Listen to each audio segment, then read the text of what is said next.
IPL தொடரில் 5 முறை கோப்பை வென்ற அணி, அதிக முறை பிளே ஆஃப் சென்ற அணி போன்ற பெருமையை தக்க வைத்துள்ள அணி சென்னை சூப்பர் கிங்ஸ். 2024ஆம் ஆண்டு பிளே ஆஃப் கூட செல்லாததால் தான் தோனி தன்னுடைய ஓய்வு முடிவை தள்ளி வைத்திருக்கிறார்.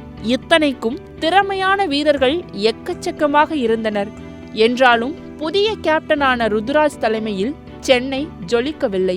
எத்தனையோ வீரர்கள் இருந்தாலும் கூட 43 வயதாகும் தோனிதான் இன்றும் IPLின் அடையாளமாக திகழ்கிறார். விடைபெறும்போது கோப்பையுடன் போக வேண்டும் என்பதில் தோனி உறுதியாக இருக்கிறாராம். எனவேதான் இந்த மெகா ஏலத்தில் திறமையான வீரர்கள் பலரையும் சென்னையில் போட்டி போட்டு எடுத்துள்ளனர். இந்த நிலையில் அணியின் ஓபனிங்கில் பிரச்சனை இருப்பதாக தோனி கருதுகிறாராம்.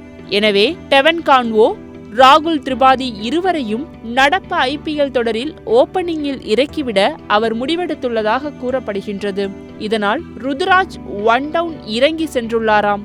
அந்த இடத்தில் நிதானமாக ஆடி ரன்களை குவித்தால் இந்திய அணியிலும் ஒன் டவுன் இறங்கிட வாய்ப்பு கிடைக்கலாம்.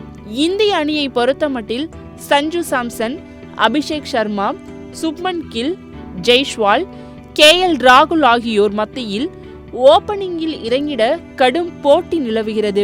எனவே ருத்ராஜ் IPL தொடரில் ஒன் டவுன் ஆடுவதே அவரது எதிர்கால கிரிக்கெட் வாழ்விற்கும் சிறந்ததாக இருக்கும்.